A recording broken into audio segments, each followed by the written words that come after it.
I'd been planning this solo hunting trip for months. It was late October, and the woods outside of Ellensburg, Washington, had always felt like the right kind of place to escape from the noise of everyday life. No distractions, just me and nature. I wanted to get away, clear my mind, and maybe get a decent buck while I was at it. The plan was simple. Drive out to the dense forests near the Yakima River, set up camp, hunt for a few days, and head back. It wasn't my first time out in these woods. I'd hunted here before, but it had always been with friends or family, and it had never been this quiet. This time I went alone. I didn't need anyone else around, just me, my rifle, and a couple of days to think. I felt prepared. I packed my gear meticulously. A tent, sleeping bag, enough rations, my hunting knives, some fire-starting tools, and of course my rifle. I also grabbed a small portable stove to boil some water for coffee in the mornings. The goal wasn't just to hunt. It was to be at peace. I arrived at the trailhead just before sunset. The daylight was fading quickly, casting long shadows over the trees, and the air had the crisp, dry feeling that comes with fall. The temperature would drop sharply overnight, but I didn't mind. I had prepared well for the cold. After loading up my backpack, I set off down the familiar trail. The crunch of dry leaves underfoot was the only sound breaking the silence as I made my way deeper into the woods. By the time I reached my chosen campsite, it was almost dark. I found a spot beside a stream, surrounded by thick evergreens. The ground was soft and damp, but it was far enough from the water's edge to avoid the chill that would come with it overnight. I set up my tent quickly, then got a fire started. The flames crackled, casting a warm glow and a welcome sense of security. I cooked up some freeze-dried beef stew and settled in with a hot drink as the stars began to appear in the sky. The firelight danced on the trees, and the sound of the crackling wood was soothing.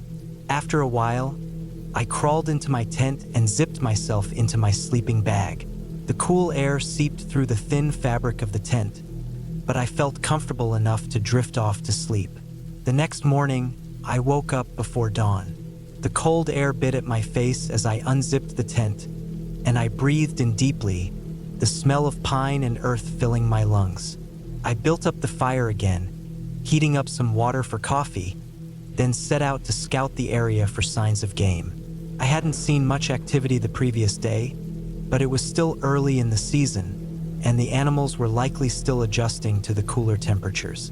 I figured it'd take some patience, so I set up in a well-worn blind, a spot I knew had been good for deer in the past. The sun hadn't fully risen yet, and I knew that deer were often most active at first light. I had my rifle beside me, the scope trained on the area where I expected movement. It was quiet, the kind of quiet that makes you aware of every little sound, the rustle of the wind through the trees, the occasional snap of a twig, the distant call of a bird. But there was no movement, no sign of anything approaching. I spent hours in the blind, my eyes scanning the woods for any sign of life. The sun climbed higher, and I began to wonder if maybe I had set up in the wrong spot.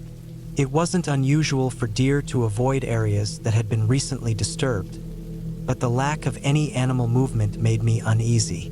Then, just as I was about to give up for the morning and head back to camp, I saw something move. It was brief, just a flash of brown, but it was enough. I adjusted the scope of my rifle and waited. A few more minutes passed, and I saw the figure again. This time it was clearer. A doe. She stepped out of the shadows, moving cautiously but steadily. She was feeding, unaware of my presence. I waited, my finger hovering over the trigger, careful not to make a sound. The doe wandered closer, grazing on the underbrush. Her movements were slow and methodical, as if she had all the time in the world. I knew I had a good shot, but I hesitated. The doe was too calm, too natural. Something about it felt wrong. Then it happened. I heard a crack from behind me, loud, distinct, like a branch breaking underfoot. My heart skipped a beat. The doe's ears perked up, and she froze, her body rigid with tension. She darted off into the trees, and in that split second, I realized something else was in the woods. Something that wasn't supposed to be there. I hadn't heard any movement in the forest since I arrived. But now, there was someone out there. I instinctively crouched down and scanned the area with my rifle, but there was no sign of anyone. No other hunter, no animal. Only the wind and the trees.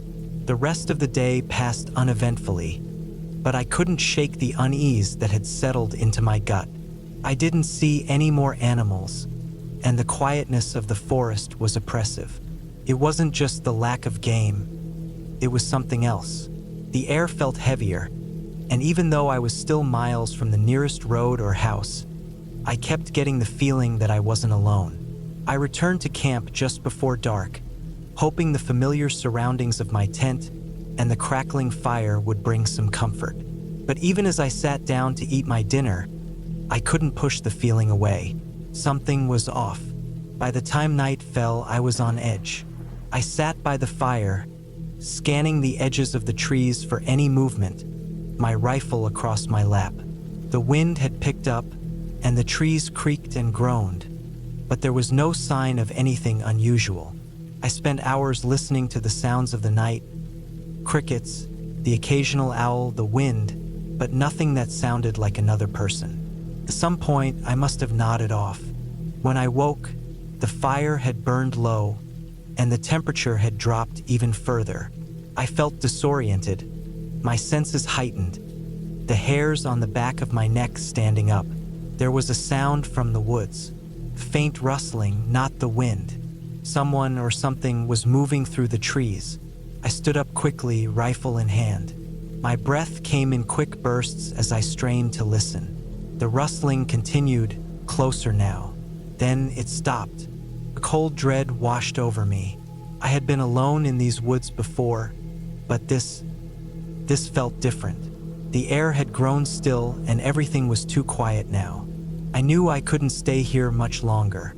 I packed up as quickly as I could, throwing my gear into my bag and dousing the fire. My hands shook, but I didn't care. I needed to get out of there. I had no plan, no idea where I was going, but I knew staying was not an option. The forest felt like it was closing in on me. As I made my way through the darkened woods, my heart raced.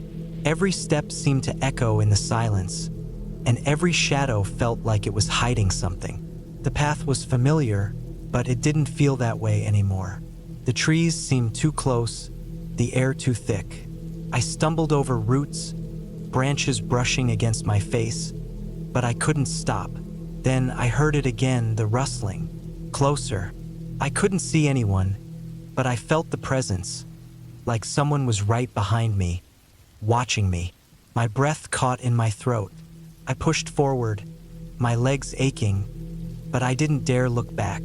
Whatever it was, whatever had been out there, was still there. I was being followed. But then, just as quickly as it had started, the noise stopped. The air lightened, the tension broke, and I was left in silence once more. I continued walking, pushing myself harder, driven by the fear that something was waiting for me to slip up. Eventually, I reached the trailhead, where I had left my truck. The lights from the truck illuminated the trees, and I breathed a sigh of relief. I tossed my gear in the back and slammed the door shut. As I pulled away, the silence of the woods behind me seemed to hold its breath. I never figured out what happened that night.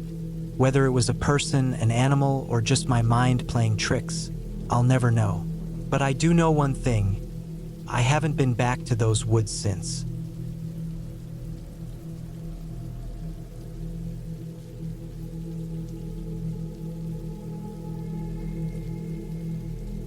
It was late summer of 2017 when I took a solo trip to France.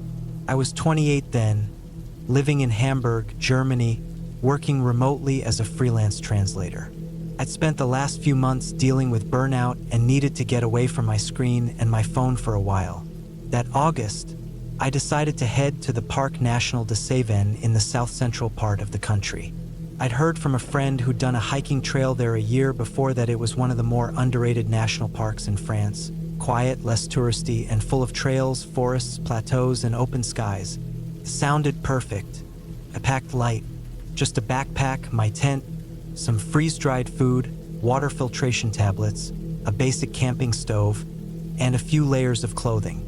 I brought a knife and pepper spray, not because I expected anything bad to happen, but more out of habit. I camped alone in Germany and once in Sweden, and I like to keep those things on me. You never know. At worst, you feel a little safer when you're alone in the woods. I flew into Marseille, rented a car, and drove up to a small town called Florac. From there, I parked the car near a trailhead that led into one of the less used paths along the park's southern edge. I planned to camp for 4 nights, hiking a loop that would bring me back to the car by the 5th day. I had paper maps, a compass, and an old GPS device I used occasionally. Cell service wasn't reliable out there, and I didn't want to rely on it. The first 2 days went as expected. The weather was warm during the day, cool at night, with the occasional summer breeze rolling through the trees.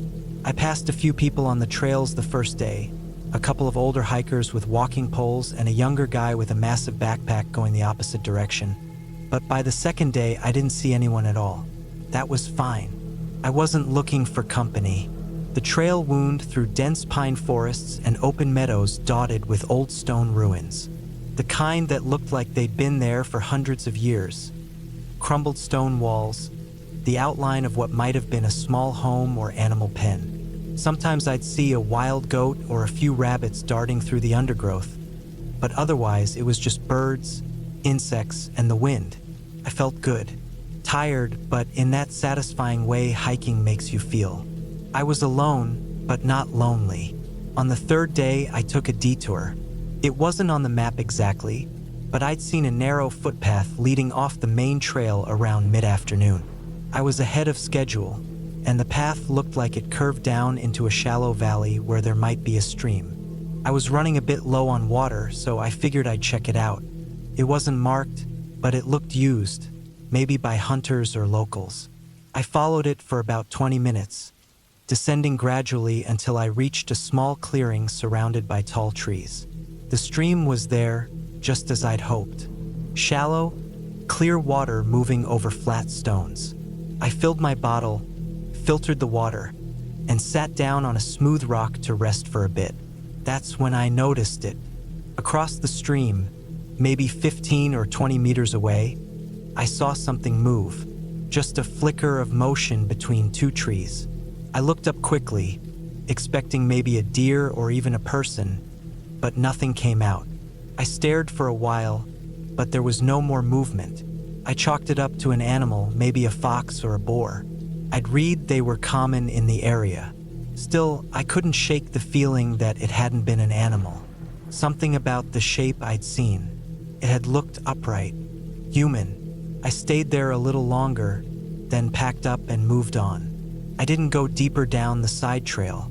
Instead, I retraced my steps back up to the main path. That night, I set up my tent in a small wooded area just off the trail, like I always did, far enough from the path to stay hidden, but not so far that I'd lose track of it in the morning. I had dinner, wrote in my notebook, and crawled into my sleeping bag by 9:30. I always kept my backpack inside the tent with me and placed my knife within reach. I didn't usually worry much once I was zipped inside, but that night, I had a harder time falling asleep. It wasn't the usual animal sounds or wind. It was this feeling, this awareness that I wasn't completely alone. I told myself I was being stupid, letting that little flicker of motion from earlier get under my skin. But sometime around midnight, I heard something. Not an animal, not wind, footsteps. I froze. I was lying on my back, zipped tight into the sleeping bag, staring at the roof of the tent. The steps were faint, muffled by the forest floor, but definitely there. Slow, deliberate, not close, maybe 30 or 40 meters away, but not moving quickly either. just this steady crunch of dry twigs and leaves. They stopped, then silence. I didn't move. I didn't make a sound. After maybe 5 minutes, I reached over and slid the knife into my sleeping bag, just in case. I lay awake until almost 3 a.m., but there were no more sounds after that. I must have fallen asleep eventually, because I woke up at first light to birds chirping and everything feeling perfectly normal again. Still, I didn't waste any time that morning. I packed up quickly and was on the trail by 6:30. That whole day, I couldn't shake the feeling that I was being watched. I'd stop every once in a while and listen. Sometimes I'd look behind me and scan the trail, the trees, the bushes. Nothing. No one. No footprints that weren't mine. But the feeling stuck with me, growing worse the longer I walked.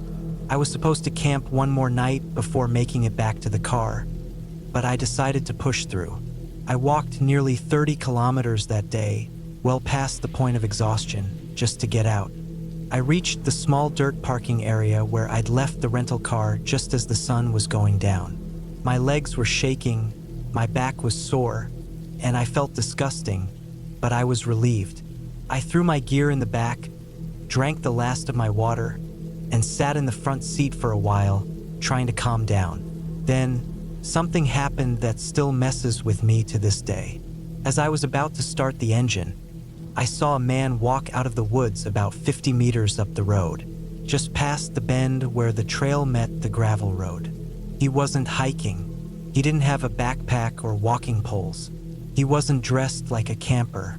He wore a dark jacket, jeans, and shoes that looked too clean. His hands were in his pockets, and he walked slowly, casually, like he was just out for a stroll. He didn't look at me. He didn't acknowledge the car. He just kept walking down the road past me, his head slightly lowered. I didn't recognize him, but something about his face stuck with me. Pale, thin, almost expressionless. He looked older, maybe mid-40s or early 50s, with short grayish hair and sunken eyes. I just sat there, watching him in the rearview mirror until he disappeared around the next bend. I don't know if he followed me through the forest. I don't know if he was camping nearby or had been living out there, or worse, watching people like me waiting. All I know is that I never saw him on the trail, not once, and yet he came out from the direction I had just come from. The same direction I'd been walking all day. I started the car and drove back to Florac that night, too wired to sleep.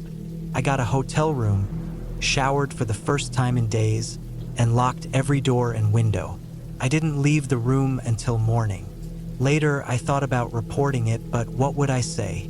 That I saw a man walking on a road near a national park? That I thought I heard footsteps outside my tent? There wasn't much to report.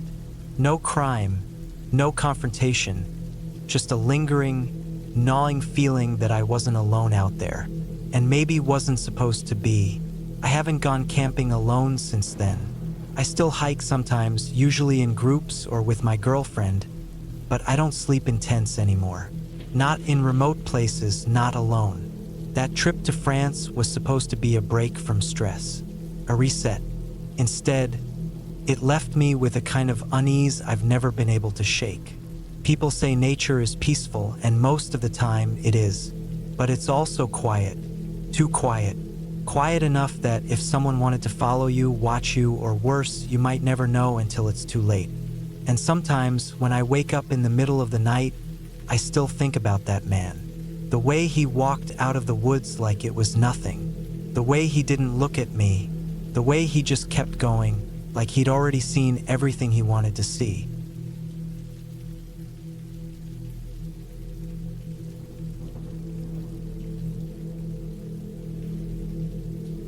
I was never one to back away from a challenge, especially not one like this. I'd been planning a solo camping trip in the remote wilderness of northern New Mexico for months, ever since my buddy Jason had backed out due to a family emergency. The plan was simple, just me, my backpack, and the wild. I was 26 at the time, still in that phase where adventure seemed like the only thing worth chasing. The kind of person who'd happily spend a weekend with no cell service and no distractions. The trailhead was a couple of hours north of Albuquerque, deep in the mountains. It was the kind of place you wouldn't accidentally stumble upon unless you knew exactly where to go. I'd done my research, knew the area like the back of my hand, or so I thought. It was early fall, so the weather was still warm during the day but crisp and chilly at night. I packed my tent, sleeping bag, cooking gear, and enough food for 3 days, thinking I'd be back before anything got too weird. I had no idea what I was in for. The first day was easy. The hike wasn't too difficult, just a steady incline through the trees with the occasional view of the valley below. By the time the sun started setting, I'd already set up camp near a small creek, surrounded by aspens with their leaves turning a bright yellow. The air was quiet, save for the occasional rustle of the leaves and the far-off cry of a hawk. After making my dinner, a freeze-dried meal that tasted better than I'd expected, I sat back and stared at the stars. The vast, clear sky was beautiful. There was a sense of peace that only comes from being that far out in the wilderness, with no one else around for miles. But as the night wore on, I started feeling a little off. I couldn't put my finger on it. The silence, which had once been calming, now seemed oppressive. The kind of silence that feels unnatural, like the world is holding its breath. I shrugged it off, chalking it up to the isolation. I wasn't scared, just uneasy. So I crawled into my tent, zipped it up tight, and lay down to sleep. It was around 2:30 a.m. when I woke up to a sound that didn't belong. At first, it was just a faint noise, like a twig snapping in the distance. But then I heard it again, closer this time. I sat up, my heart suddenly racing. I didn't know what it was, but it was unmistakably the sound of something moving through the woods. Not an animal, no, this was too heavy, too deliberate. I grabbed my flashlight and unzipped the tent just a crack, careful not to let any light spill out. I scanned the area, but there was nothing to see, just darkness. The sound continued, a slow, methodical crunching of leaves and twigs, moving around the perimeter of my camp. I didn't know what to do. My first instinct was to yell out, to make noise and scare whatever was off. But something told me that would be a mistake. The hairs on the back of my neck stood up, a gut feeling telling me that whatever was out there wasn't something I wanted to confront head-on. It wasn't a bear. It wasn't a mountain lion. No, this was something else. I knew the sounds animals made. Hell, I'd spent most of my life hiking and camping in places just like this. The sound was wrong. The movement circled my camp for what felt like an eternity, but I never saw anything. At one point, I heard something so close that I could almost feel it. Something large, something human-shaped, but not quite. It made a sound almost like a grunt, but in a way that didn't sound natural at all. I lay there in my tent, my breath shallow, not daring to move. What the hell was it? Then the sound stopped. Dead silence. I waited and waited. I was about to let my guard down when I heard it again. A low, throaty growl from somewhere behind me. It wasn't an animal's growl, though. This was different. It wasn't the kind of noise that was meant to scare you, but to draw you in, to make you think everything was normal before you realized just how wrong things had become. I had to get out of there, but the question was, how? I knew my campsite wasn't safe anymore, but I also knew that leaving would mean being out in the wilderness with whatever that was. I had a few options, none of them good. I grabbed my pack, shoved the essentials into it, my knife, some extra snacks, my water bottle, and quietly unzipped the tent. The cold night air hit me like a slap in the face. I didn't dare turn on my flashlight. I had to rely on the moonlight and the faint glow of the stars. As I stepped outside, I froze. The air felt thick, like something was pressing down on me. I couldn't shake the feeling that I was being watched. I scanned the forest, every shadow seeming to twitch and move. The sound of something heavy dragging itself through the leaves came again, but this time it was much closer. I could feel the ground vibrating with each step. My mind was racing. Should I make a run for it? Would that even help? I heard a rustling behind me, and I spun around, but saw nothing. The trees were too dense, the darkness too deep. That's when I heard it. A voice, but not like any human voice I'd ever heard before. It was distorted, like someone was trying to speak through a wall of water, or maybe just mimicking human speech. It sounded like it was saying my name. It was at that moment that I realized what I was dealing with. I'd heard stories, vague warnings from locals and online forums about something that lived in these mountains. Some people called it a skinwalker. Others just called it evil. Whatever it was mimicking the sound of a person trying to lure me into the forest. I didn't stick around to figure out how much of it was real. I grabbed my stuff and bolted, running as fast as I could in the direction I thought would take me to the trailhead. The woods seemed endless, the path unfamiliar in the dark, but I couldn't afford to stop and think. The ground was rough underfoot. Rocks, roots, uneven terrain, and I stumbled more than once, skinning my knees and scraping my arms. But I couldn't slow down.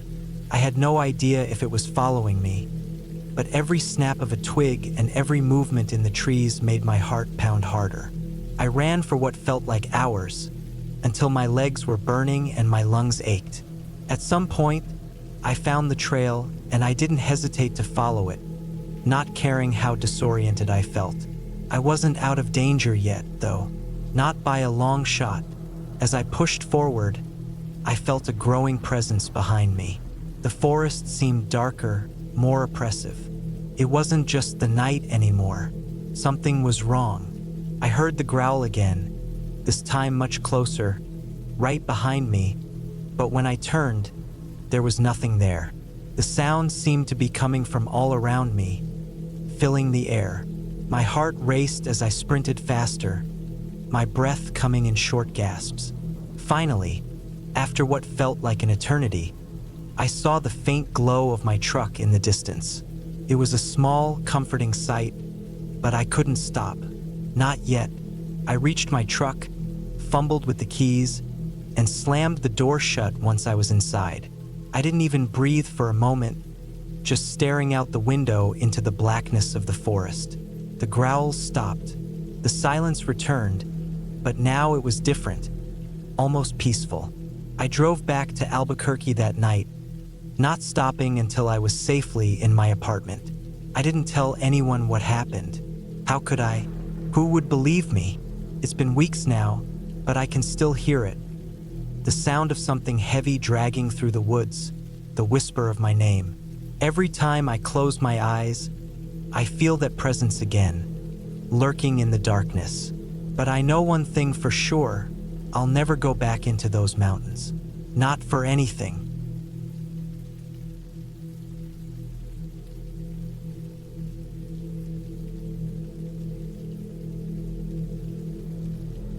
I had always enjoyed the quiet solitude of camping, the smell of pine trees in the air, the crackling sound of a campfire, and the stillness of nature around me. It all helped clear my mind. It was supposed to be another peaceful weekend away, an escape from the noise of everyday life. But the events that unfolded that weekend still haunt me to this day, and I never went camping alone again. It was early October, and I had chosen a small, remote campsite in the northeastern woods of New York. The weather was crisp but manageable, with a hint of fall's chill in the air. The leaves had just begun to turn, making the forest look like it had been painted in shades of gold, orange, and red. I was 28 at the time, alone in the woods with my gear, my tent, and my dog. A German shepherd named Max. Max was always a good companion on these trips. He was protective and loyal, which gave me a sense of security, though I didn't think much about it back then. I arrived at the campsite around noon, set up my tent by the edge of a small stream, and prepared to enjoy a few quiet days of hiking, reading, and fishing. Max immediately took off, running ahead and sniffing everything in sight. He was a bundle of energy, and his enthusiasm always made me smile. The first few hours were peaceful. Just me, the wilderness, and the occasional rustling of leaves in the wind. It was exactly what I needed. That evening, I built a fire. Max curled up beside me, his large body stretched out on the grass. As the sun set, the temperature dropped quickly, and I found myself adding more wood to the fire to keep warm. The warmth of the flames and the crackling of the logs filled the air, and for a moment, I felt completely at ease. It wasn't until much later that I started to feel like something was off. It wasn't immediately obvious, but as the night grew darker and the forest quieter, I began to notice small things, little signs that didn't sit right with me. The first thing was the silence. There were no crickets chirping, no distant hoots of owls, no rustling of animals in the underbrush. It was dead quiet, except for the crackling of my fire and the occasional rustle of leaves, which I assumed was just Max moving around. Then, there was the feeling of being watched. Couldn't shake it. I would glance around the clearing, but everything was still, just the trees and the shadows cast by the firelight. But the feeling lingered, creeping in slowly, like something just beyond my vision. It was like I was being observed, but I couldn't tell from where. Max seemed to sense it too. Normally, he was the first to bark at any animal that wandered too close, but he remained unnervingly quiet. Every now and then, I would see his ears flicker toward the dark woods, and his eyes would dart around as if following something, but he never made a sound. It unsettled me. I tried to push the unease aside. I told myself it was just the isolation getting to me, that I was overthinking things. After all, I'd camped alone plenty of times before and never felt anything like this. But that night, I didn't sleep much. Every creak of the trees in the wind, every snap of a twig in the distance made me tense up. Max stayed close to the fire, and I could see his eyes shining in the dark, scanning the woods. The next morning, I woke up to a thick fog rolling through the woods. The trees were obscured by the mist, making the world feel like it had shrunk down to the clearing around my tent. I decided to go for a hike to clear my head. Max was eager to get moving, and I thought the exercise would help shake off the lingering feeling of unease. We hiked for a few hours, meandering along the trail and stopping to admire the views whenever the fog thinned. The air was cool, and the dampness from the fog made everything feel heavier, like the earth itself was holding its breath. That was when I noticed the footprints. At first, I thought they were from another hiker, but the longer I looked, the more I realized they didn't make sense. The tracks were fresh, maybe just a few hours old, and they were deep, too deep for someone wearing regular boots. The shape was off too. They weren't perfectly human. They were wide, with a strange, claw-like indentation at the edges. I knelt down to get a closer look, my heart rate picking up. There was something unsettling about them, but I couldn't pinpoint why. Max growled softly beside me, his hair standing on end. I glanced down at him, and he was staring toward the trees, his eyes wide. He barked once, a sharp, quick sound that echoed through the fog. My stomach turned, and I stood up quickly, looking around the clearing. There was no movement in the woods, nothing but the thick fog and the silent trees. But the sense of being watched returned, stronger this time, and I felt a cold prickle crawl up my spine. I hesitated for a moment, unsure if I should keep going or head back to the campsite. The footprints were still there, and I couldn't shake the feeling that something was wrong. I decided to turn around, and Max followed me back toward the campsite, his gaze never leaving the trees behind us. We hadn't gone far before I heard a noise, faint but distinct, the sound of something brushing against the branches, moving just out of sight. It was a rustling, soft but deliberate. It sounded like something was following us. I quickened my pace, trying not to panic. Max stayed close, but every few steps, he would stop and look over his shoulder, his ears perked. I didn't dare look back.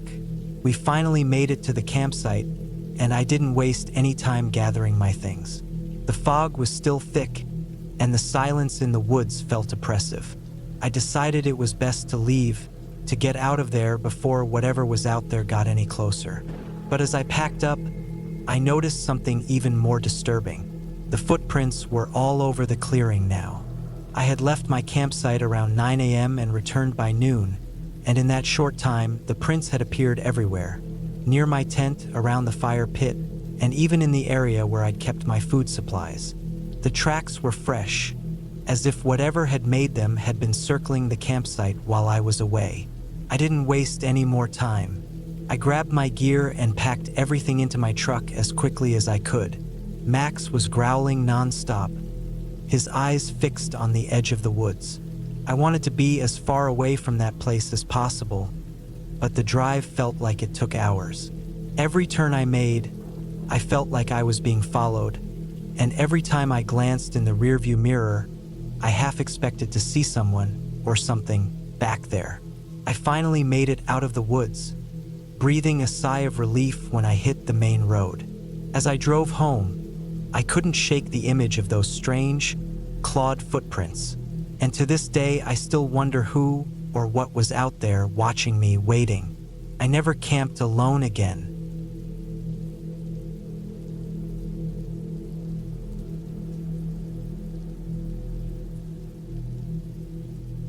It was late summer when I decided to get away for a bit. A week in the wilderness. Just me, my gear, and the quiet of the forest. My name's Adam, and I'm 28, with a decent job at a tech company, but lately, I'd been feeling burnt out.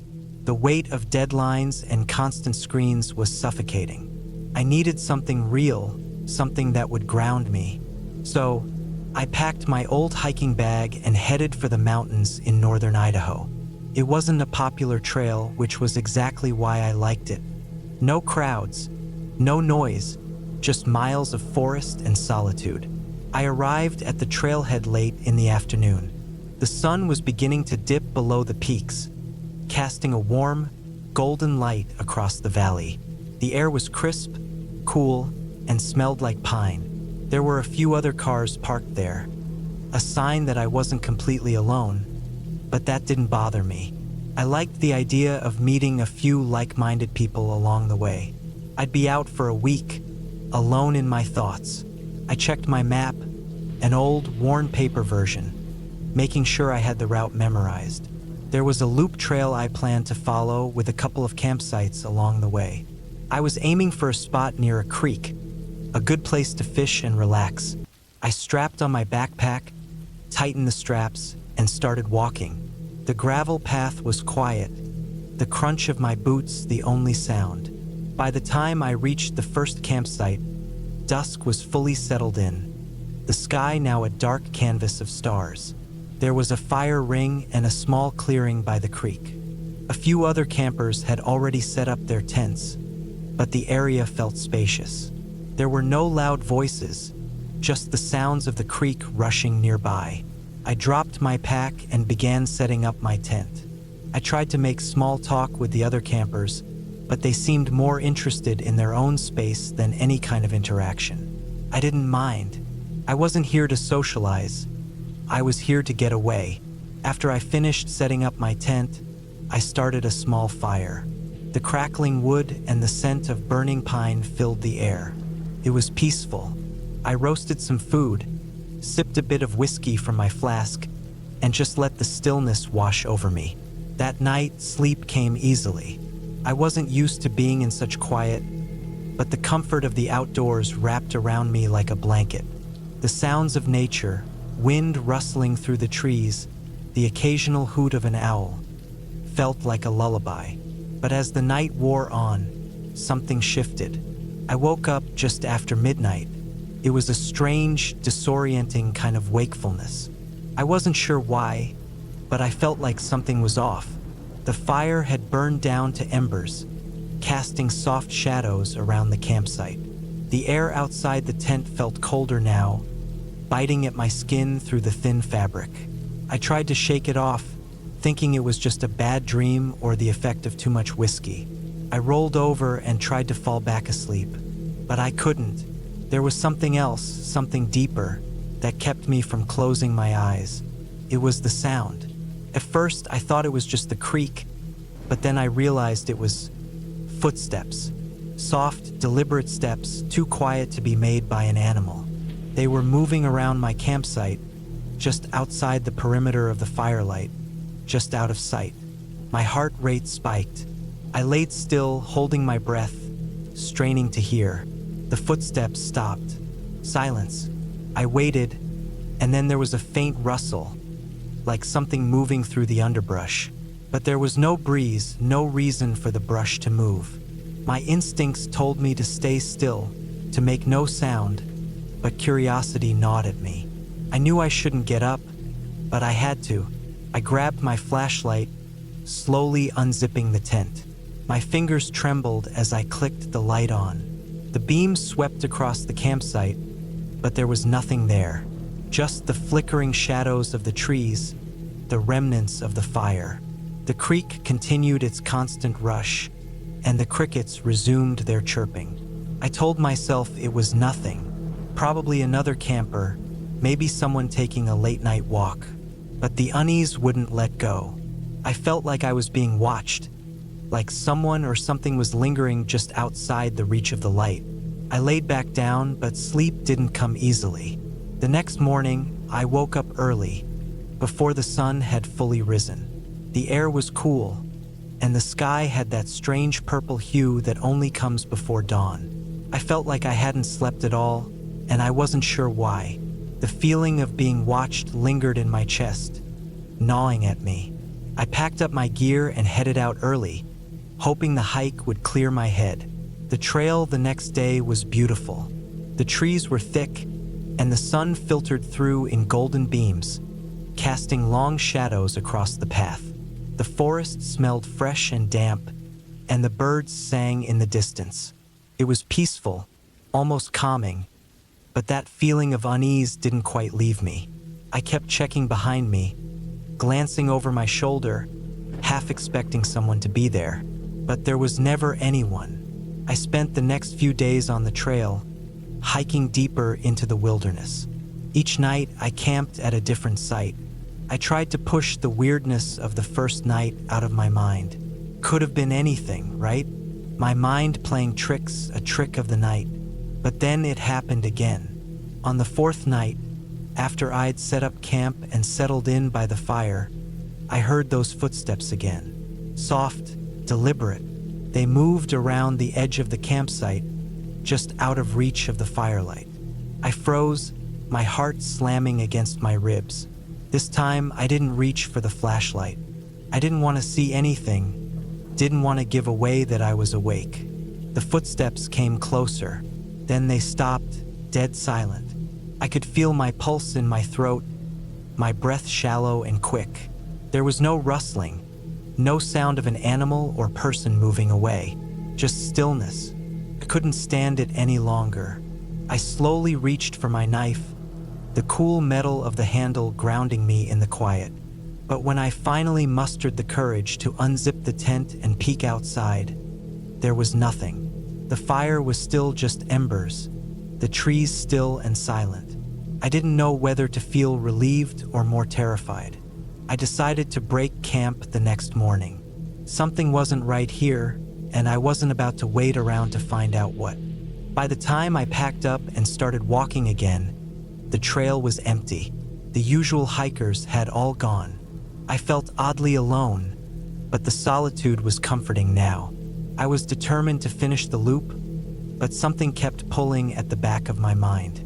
The feeling of being watched, the footsteps that weren't there. It wasn't until the final stretch of the hike that I realized what had been wrong all along. I wasn't just being paranoid. There was something, presence. I was almost back to the trailhead when I saw it, just up ahead, between the trees. A figure. It was standing still, barely visible in the shadows, but it was there. I didn't know if it was a person or something else, but I didn't care. I wasn't going to find out.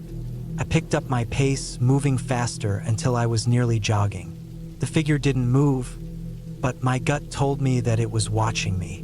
That's when I broke into a full sprint, not daring to look back. I didn't stop until I was back at the parking lot, out of the woods and in the safety of my car. I spent the rest of the night at a nearby motel. The next day, I returned home, exhausted and unsettled, but I was relieved to leave the forest behind. It wasn't until much later that I realized I had missed something important during my hike. Something small but significant.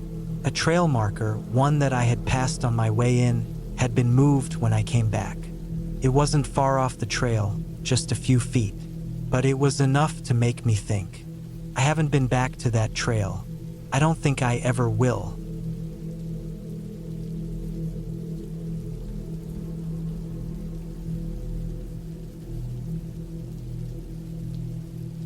I never thought I'd end up camping alone in a graveyard. It was never something I planned, but life has a way of pushing you towards strange situations. My name's Jason, and I'm 28 years old.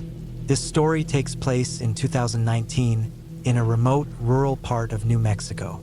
The graveyard was old, the kind that looked like it hadn't seen a living soul for decades. I had been on a few solo camping trips before, but none like this one. It all started when I heard about this particular graveyard from a local at a diner. I was passing through a small town on my way to the mountains when I overheard two guys talking about it. The older man, with a thick gray beard and a weathered face, mentioned the graveyard like it was some kind of hidden treasure. According to him, it was located deep in the desert, tucked away behind a stretch of old, dried-up trees. He said it was an ancient burial ground, but not in the way you'd think. It wasn't the kind of place that tourists usually stumbled upon, and that intrigued me. The man spoke of the graveyard's eerie atmosphere, but not in a spooky, ghostly way. There were no tales of spirits haunting the place. No, it was just unsettling in its silence. The kind of place that felt wrong, like you were trespassing on land that didn't belong to you, even though you technically weren't. I don't know why, but I felt drawn to it. Maybe it was the isolation, the challenge, or maybe just a desire for something different. Whatever it was, I decided I was going to camp there. I spent a few days gathering supplies. A tent, sleeping bag, water, food, and of course my rifle. Being in New Mexico meant there were plenty of wild animals, and I wasn't sure what kind of dangers lurked around such an isolated place. The weather would be warm during the day, but the nights would be cold. It was the kind of environment where you had to be prepared, especially when you were venturing out alone. The day I set out, the sun hung low in the sky, casting long shadows over the empty roads as I drove deeper into the desert. The landscape was desolate, with only the occasional cactus or dry shrub to break up the monotony. The road seemed endless, and the silence was almost suffocating. After what felt like hours, I finally arrived at the edge of the graveyard. There were no gates, no fences, just a sign that read, "Cemetery of the Forgotten." I parked my truck on the side of the road, feeling a strange mixture of excitement and unease. The place looked like it hadn't been tended to in years.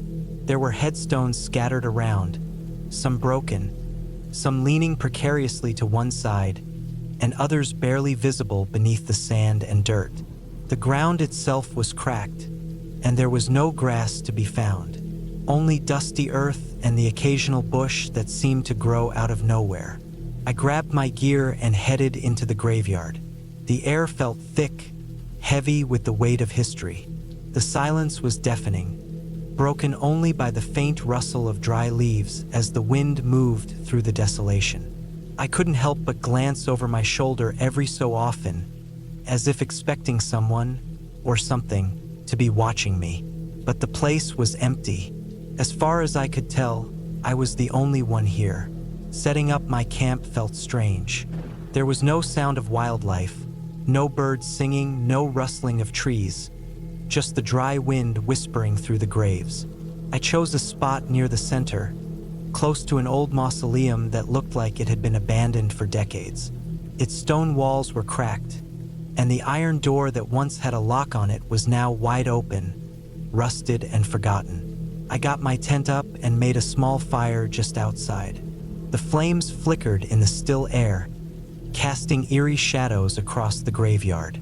As I sat there, staring into the fire, I began to think about the people buried here. Who were they? What stories did they carry? The thought lingered in my mind as the night grew colder. The moon rose high, casting an eerie glow across the landscape. As the hours passed, the silence of the graveyard seemed to become more oppressive. It was almost as if the land itself was watching, waiting. My mind began to wander. Was this place truly as empty as it seemed? Or was there something, some presence, lurking just beyond the edge of my perception? I shook off the feeling, telling myself it was just the isolation getting to me. I stretched out on the ground beside the fire, trying to get some sleep. But it wasn't easy.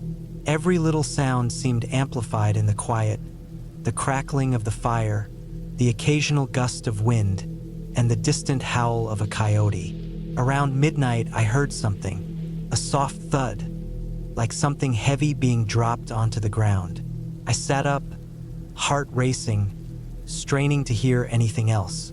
There was nothing, only the wind. Maybe it was just an animal, I told myself, but the thought didn't sit right. I picked up my rifle and scanned the graveyard, but the shadows seemed to mock me, stretching out impossibly far into the dark. I decided to take a walk to clear my head. The night air was cold, biting at my skin as I walked deeper into the graveyard.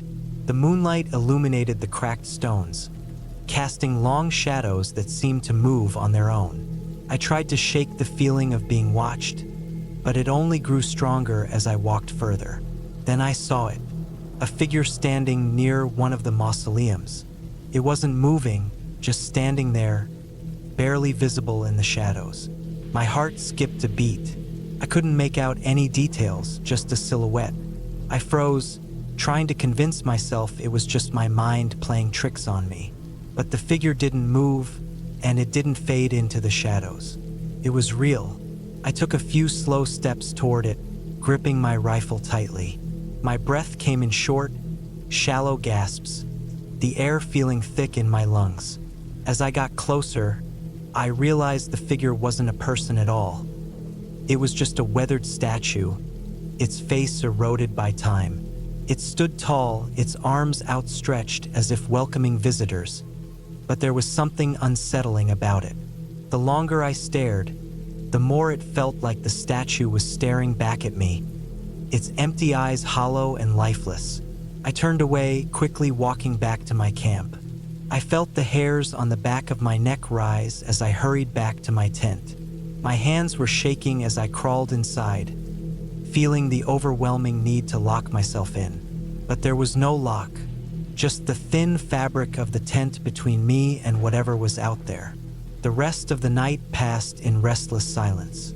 I kept hearing noises, footsteps, whispers, something moving just outside the tent. But every time I looked, there was nothing. I tried to sleep, but it was impossible. The weight of the place pressed down on me, and I couldn't shake the feeling that I was being hunted, not by an animal, but by something far worse, something that didn't belong in the world of the living. As dawn finally broke, the first rays of sunlight filtered through the clouds, casting the graveyard in a pale, muted light.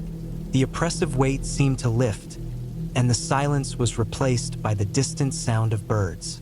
I let out a breath I didn't realize I'd been holding. I packed up my camp quickly, eager to leave the graveyard behind. As I started my truck and drove away, I looked back at the place. The graves and mausoleums faded into the distance, and I felt a strange sense of relief. Maybe it was the isolation, or maybe it was something else, but I knew I wasn't coming back here. There was a stillness to the place that felt like it was holding its breath, waiting for something. I never did figure out what it was, but I never wanted to. Some places are better left alone, their secrets buried deep beneath the earth, where they can't be disturbed. I've camped in a lot of places since then, but nothing has ever come close to the feeling I had that night. Some things, some places are too quiet, too empty, and in that emptiness they become something more than just land. They become warnings.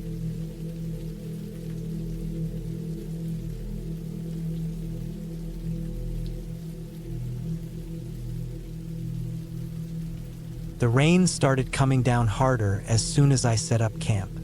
I wasn't prepared for this. I had only planned for a 2-day trip, hoping to get a quick break from my usual routine, but the weather had other plans. I looked around at my surroundings as I stood beneath the cover of the small tarp I managed to stretch between 2 trees. The dense pine forest seemed to close in on me, the trees swaying in the wind and the mist rolling down from the mountain peaks above. The sky was a shade of gray that you only see in the most intense storms, and it was the kind of night where the rain didn't stop. It just kept falling, as if nature was testing how long I could last. The cold seeping through my jacket reminded me of how ill-prepared I was for this kind of weather. I thought I'd be fine with just my usual gear, some quick dry clothes, a basic tent, a small fire kit. But now, standing there, the sounds of the storm surrounding me, I realized how far from prepared I actually was. I had chosen this campsite because it was quiet, secluded, and far from the beaten path. It was a spot I had found on a trail map when I was doing my research. It looked perfect, isolated but still within range of a nearby ranger station, should anything go wrong. I had imagined a peaceful, reflective night under the stars, but instead, I was fighting the elements, trying to keep dry and warm. The first thing I did after setting up my tent was try to start a fire, but the rain kept putting it out. Every time I thought I had it going, a gust of wind would send a cold spray of water onto the pile of kindling, and the tiny flames would flicker and die. I didn't know what to do. Without a fire, I was just going to sit in the cold, wet darkness of the tent, and that felt wrong. So I decided to go for a walk. It wasn't something I planned to do in this storm, but I felt trapped. The air was thick, humid with the rain, and the ground was slick with mud. I grabbed my flashlight and slipped on my boots, making sure to secure the flap of my tent. The forest seemed to be a different world in the rain. The sounds of the wildlife were muffled by the downpour, and the only noises were the rustle of the leaves and the soft thud of water hitting the earth. I moved slowly, carefully, trying not to slip in the mud. As I walked further from camp, the sense of isolation crept over me. It was strange. It was quiet but not peaceful. The trail led me deeper into the forest, winding between thick trees. The path was barely visible, just a faint outline on the ground, swallowed up by the thick underbrush. I wasn't sure how far I'd gone, but it felt like I was walking forever. I felt like I was the only person in the world, the only one who'd ever dared to be out here in a storm like this. But that didn't ease the unsettling feeling in my chest. The world around me felt a little too still, like something wasn't quite right. That's when I saw it. Just off the trail, standing by an old log, was a figure. For a second, I thought my mind was playing tricks on me. I blinked and squinted into the rain, trying to make sense of what I was seeing. It was a person, but they didn't move. I couldn't tell if they were standing still because they were waiting for something, or if they were lost. They were wearing a dark jacket, and their face was obscured by the hood, but their posture was odd, like they were staring at something. It looked almost unnatural, like they were too still, too quiet for someone out here in this kind of weather. I didn't know what to do. Part of me wanted to call out, but my throat felt dry, and the wind howled around me. I stayed frozen in place for what felt like too long. I took a few cautious steps forward, hoping to get a better look, but the figure didn't react. It was like they hadn't even noticed me. I should have turned back right then, but curiosity got the best of me. I took another step. My feet crunched over wet leaves and branches, but the figure didn't seem to notice. The rain kept coming down, heavy and relentless. I was getting closer now, only a few feet away, when the figure shifted just a little. It wasn't much, just a twitch of the shoulder, but it was enough to send a cold shiver down my spine. I stopped, heart pounding in my chest. Something about that small movement felt wrong. It was like they weren't just waiting, they were waiting for something specific. And for a brief moment, I wondered if I was being watched. I had heard stories about campers, hikers, people going missing in remote places like this. It was never supernatural, never anything spooky, just people getting lost or running into the wrong kind of person. But tonight, standing in this forest with the rain pouring down and the silence of the figure in front of me, I couldn't help but feel like I was in one of those stories. I took another step back, slowly, as quietly as I could, but just as I was about to turn around, the figure moved again. This time, it wasn't a small shift. They fully turned, facing me with what I now realized was an eerie calm. They didn't speak, didn't move toward me, but I could feel their eyes on me, even though I couldn't see them clearly. The rain was so heavy, and the light from my flashlight barely reached them. The silence was suffocating. I could feel my heart thudding in my chest, the sound ringing in my ears. I should have said something, done something, anything, but I didn't. I just stood there, waiting for them to speak, to do anything that might break the tension. But they never did. They just watched me, unmoving. I don't know how long we stood there. Felt like an eternity. The rain kept falling, steady and unrelenting. The only sounds were the patter of water hitting the ground and my own breath, ragged and fast. I wanted to leave, to get away, but something kept me frozen in place. It wasn't fear, at least not entirely. It was something else, a need to understand what was going on. Finally, after what seemed like hours, the figure turned away, walking slowly back into the trees, disappearing into the thick underbrush. I didn't know what to think. It was like they had just vanished. One minute they were there, and the next they were gone. I stood in place for a few more minutes, still not sure if I should follow or if I should just turn around and leave. The decision was made for me when the rain suddenly stopped. The quiet was deafening. The stillness that followed was like a weight pressing down on me. I didn't wait long before I turned back to the trail, my mind racing. I wanted to believe that it was just some person who was also caught in the storm, but the feeling in my gut told me otherwise. I had felt something wrong, something off about the whole encounter. When I finally returned to camp, the rain had let up and the sky was breaking apart, revealing a sliver of moonlight.